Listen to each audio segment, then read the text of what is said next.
आप देख सकते हैं इस तार का टुकड़े को मैं इस तरीके से कपलर में फिटिंग करने से ये लाइन जो है ये पूरा डायरेक्ट हो जाता है। अगर ये तीनों चीज़ अगर बराबर रहे तब डिस्प्ले में लाइन आना चाहिए। आज का वीडियो में मैं बताऊंगा कि ये प्रॉब्लम क्या मेजर प्रॉब्लम है, क्या सिंपल प्रॉब्लम है। दोस्तों ये है TVS NTORQ 125 मॉडल है ये।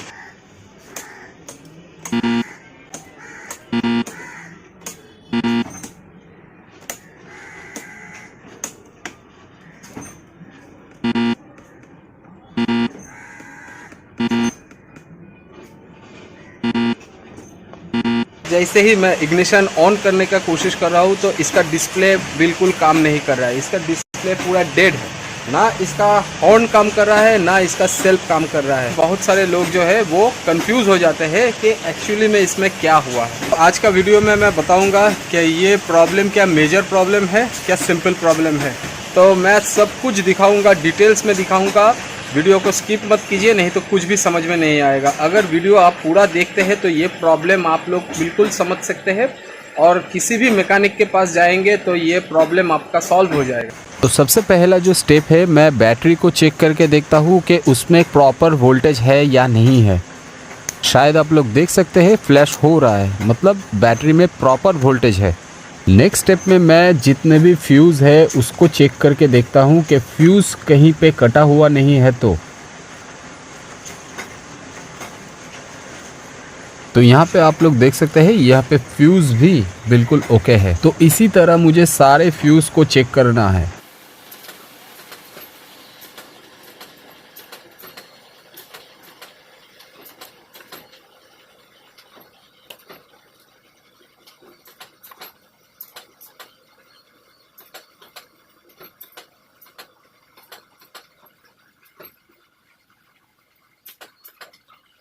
तो दोस्तों आपने देखा कि इस केस में बैटरी भी बिल्कुल ओके है और फ्यूज़ भी बिल्कुल ओके है। तो इसका मतलब यह है कि प्रॉब्लम कहीं और है। जब तक मुझे प्रॉब्लम का पता नहीं चलता है तब तक ऐसे ही स्टेप बाय स्टेप मुझे बढ़ना होगा। चलिए नेक्स्ट स्टेप की तरफ मूव ऑन करते हैं। तो नेक्स्ट स्टेप में इस इग्निशन लॉक की को चेक करना होगा। इसके लिए ये देखिए यहाँ पे एक कपलर है, तो उस कपलर को मैं ओपन कर लेता हूँ। उसके बाद ही इसको चेक करके मैं बता सकता हूँ कि ये इग्निशन लॉक जो है वो ओके है या फिर डैमेज है। बहुत आसानी से इसको चेक किया जा सकता है। इसके लिए खाली एक वायर का टुकड़ा मुझे लगेगा। इसको मल्टीमीटर से भी चेक किया जा सकता है, लेकिन मल्टीमीटर को वो लोग ही समझ सकते हैं जो लोग खाली इलेक्ट्रॉनिक्स आइटम रिपेयरिंग करते हैं। आप देख सकते है इस तार का टुकड़े को मैं इस तरीके से कपलर में फिटिंग करने से ये लाइन जो है ये पूरा डायरेक्ट हो जाता है और अब डिस्प्ले में भी लाइन आ गया है। लेकिन अब देखना है सेल्फ या हॉर्न काम कर रहा है कि नहीं कर रहा है।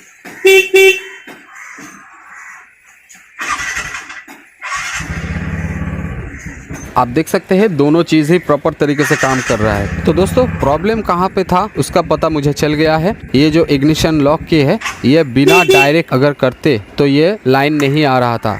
जैसे ही मैं इसको डायरेक्ट किया तो लाइन आ गया। तो इसका मतलब ये है ये जो लॉक की है ये पूरा डैमेज हो गया है, तो इसको रिप्लेस करना ज़रूरी है। तो इसको रिप्लेस करने के लिए मुझे यहाँ पे देखिए 8 mm का बोल्ट है और यहाँ पे भी 8 mm का एक बोल्ट है। इसको ओपन करने के बाद ये लॉक की है ये बाहर निकल गया। अब इसको मुझे चेंज करना है और उसके बाद आप लोग देखेंगे इसको इंस्टॉल कैसे किया जाता है।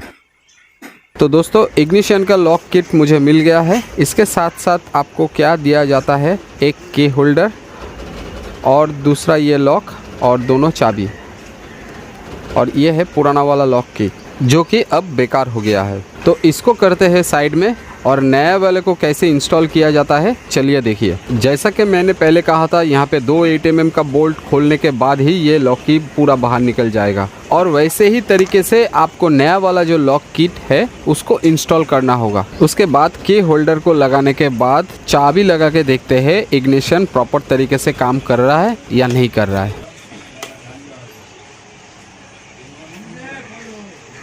आप देख सकते हैं इग्निशन में लाइन आ गया है। चलिए अब टाइम आ गया है नेक्स्ट लॉक को इंस्टॉल करना, जो कि पेट्रोल कैप और सीट लॉक होता है। जितना आसान तरीके से इग्निशन लॉक इंस्टॉल हो गया है, ये सीट और पेट्रोल कैप का लॉक इंस्टॉल नहीं होगा। मैं दिखाता हूँ इस लॉक को इंस्टॉल करने के लिए आपको क्या क्या पार्ट्स खोलना होगा। तो सबसे पहले सीट ओपन होगा। सीट ओपन करने के लिए यहाँ पे देखिए चारों तरफ 10 mm का बोल्ट है, इसको ओपन करना होगा। उसके बाद ये 3 कपलर को ओपन करने के बाद ही आपका सीट ओपन होगा। उसके बाद कैरियर को ओपन करने के लिए आपको 12 mm का 2 बोल्ट ओपन करना होगा। उसके बाद ही ये कैरियर ओपन होगा। नेक्स्ट इस पेट्रोल कैप को भी ओपन करना होगा। तो इसको ओपन करने के लिए देखिए यहाँ पे 4 स्क्रू लगा हुआ है। तो इन चारों स्क्रू को निकालने के लिए पेट्रोल का कैप का जो होल है यहाँ पे एक कपड़ा डाल लीजिए, ताकि ये जो स्क्रू है खोलने के बाद कहीं पेट्रोल टैंक के अंदर ना चला जाए। उसके बाद स्कूटर का लेफ्ट साइड वाला पैनल आपको खोलने के लिए पोजीशन मिल जाएगा। फिर पुराना वाला जो लॉक है उसको आप आसानी से बाहर निकाल सकते हैं। अब मैं दिखाता हूँ ये लॉक खोलने का तरीका। मेरे हाथ में जो चीज आप देख रहे हैं ये चीज की लॉक का लॉक है। जो की लॉक होता है उसको अंदर से होल्ड करके रखता है, और जब तक ये लॉक नहीं ओपन होगा तब तक की लॉक भी ओपन नहीं होगा।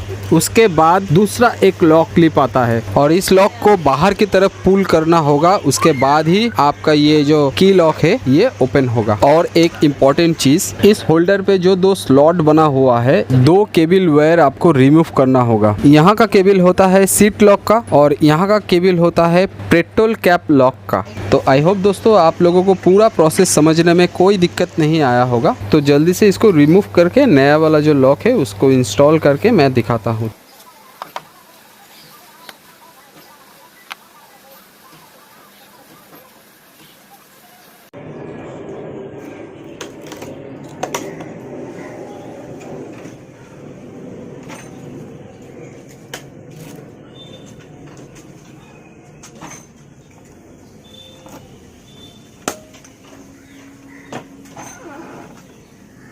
तो देखा दोस्तों, सेम चाबी से ही ये जो इग्निशन है ये ऑन हो रहा है, और उसी चाबी से मैं अभी सीट को जो है वो ओपन करके दिखाता हूँ।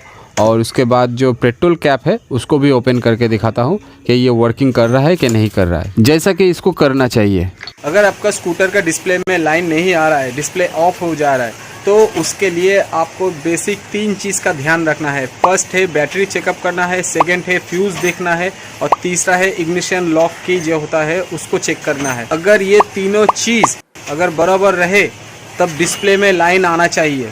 अगर ये तीनों चीज़ ठीक से नहीं काम कर रहा है तो डिस्प्ले में लाइन नहीं आ रहा है। किसी एक चीज़ में भी फॉल्ट हो जाएगा तो लाइन नहीं आएगा। मान लीजिए अगर बैटरी डाउन है तो भी यहाँ पे लाइन नहीं आएगा। दूसरा, अगर किसी कारण से फ्यूज़ कट जाता है तो भी लाइन नहीं आएगा। और तीसरा, जो मैंने आज का वीडियो में मैंने दिखाया इग्निशन का जो लॉक की है, अगर वो ख़राब हो जाता है तो डिस्प्ले में लाइन नहीं आएगा। तो ये तीनों चीज़ अगर ठीक है फिर भी डिस्प्ले में लाइन नहीं आ रहा है तो आपका वायरिंग का कहीं ना कहीं समस्या है।